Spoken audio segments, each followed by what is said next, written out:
These are the top 10 low-usage players on offense in the NBA. These players play no more than 21 minutes per game and have played in at least 30 outings so far this season. Number 10, Trayce Jackson-Davis. TJD's making over 60% of his field goals, the second highest among players who've suited up for 30 outings with less than 21 minutes per game and at least 8.5 points per game. Recently, the 4-year product of Indiana posted the first 15-plus point, 15-plus rebound game of his career. His 16 boards in that outing were a career high. The 57th overall pick in 2023's draft tweeted, "Y'all will regret this," directly after being selected, and many general managers have in fact regretted not selecting such a high-energy presence whose screening and roll man finishing is beyond solid. Number 9, Julian Strawther. The Gonzaga legend has doubled his point per game average in practically every stat across the board, plus improved his efficiency in the second year of his career for the Denver Nuggets. Strawther's evidently gotten a lot stronger and has polished his touch both from deep range and around the basket. Strawther's skill set plus age and experience level give him some of, if not the most potential of anyone in this ranking. Number 8, Obi Toppin. The high-flying wing formerly of the New York Knicks is maybe the best dunker in the association. Obi's jams are electrically jaw-dropping, and his 10-plus point per game average makes him the 5th highest scorer with at least 30 games played and under a 21-minute per game average. Back in October, and also more recently in December, Toppins put his 40-inch vertical jump on full display by knocking the ball down from on the top of the shot clock. No need for a broom when you're near Obi, unless he's playing the Celtics, that is. Number 7, George Niang. The minivan is one of 2 players from the Cleveland Cavaliers on this list, and in his 9th year in the association for his 4th different team, is posting career best averages in assists, rebounds, steals, blocks, 3-point percentage, and field goal percentage. The biggest reason for Niang being on this list is the fact that among all bench players on the best team in the NBA, his plus 213 plus minus is second best, only trailing Karis LeVert. Number 6, Aaron Wiggins. For the best team in the Western Conference standings by far, Wiggins is 6th on the Oklahoma City Thunder in plus minus. Known as the savior of basketball, Aaron is an outstanding 3-point shooter and transition finisher. Aaron's shooting a stellar 38.8% on 3 catch-and-shoot jumpers per game and 71% from 0 to 3 feet away from the basket. The athletic spot-up threat just turned 26 and still has a lot of potential. Number 5, TJ McConnell.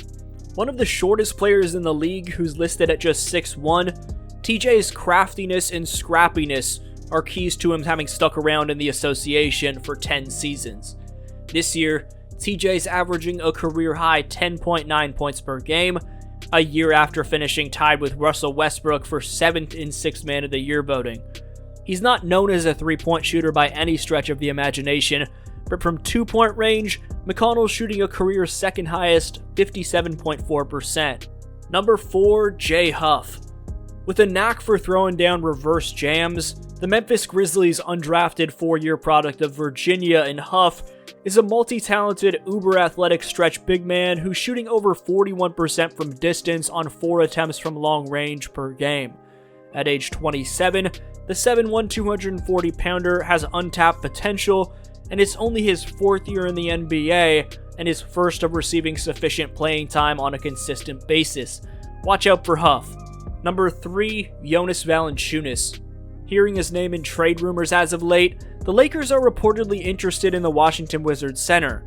JV's in his 13th season with his 4th different team, and while he's no longer taking anything close to a high volume of 3-pointers anymore, Valanciunas has focused his attention on scoring down low, and it's paying dividends. From 0 to 3 feet away from the basket, Jonas is making 76.5% of his shot attempts, which is the highest percentage of his career. Valanciunas' point per game average is second highest in the NBA among NBA players who've played 30-plus games with under 21 minutes played per game. Number 2, Ty Jerome. The Cleveland Cavaliers' 6th Man of the Year candidate was severely underplayed during his time with Golden State, and now he's making the Warriors pay by playing a big-time 17.6 minutes of action for the team with the best record in the NBA. Jerome's averaging over 10 points per game on around a 50-40-90 shooting split. Per 36 minutes, Ty's averaging 21 points, 7 assists, and 2.4 steals, as Jerome's incredibly skilled with how he can create offense in the pick and roll. Honorable mention to Mo Wagner of the Orlando Magic, who's been injured since December 22nd with a torn ACL and will be out for the rest of the season. Wagner is still number 1 in points per game among players with at least 30 outings under their belt and under 21 minutes played per game. Number 1, Daniel Gafford.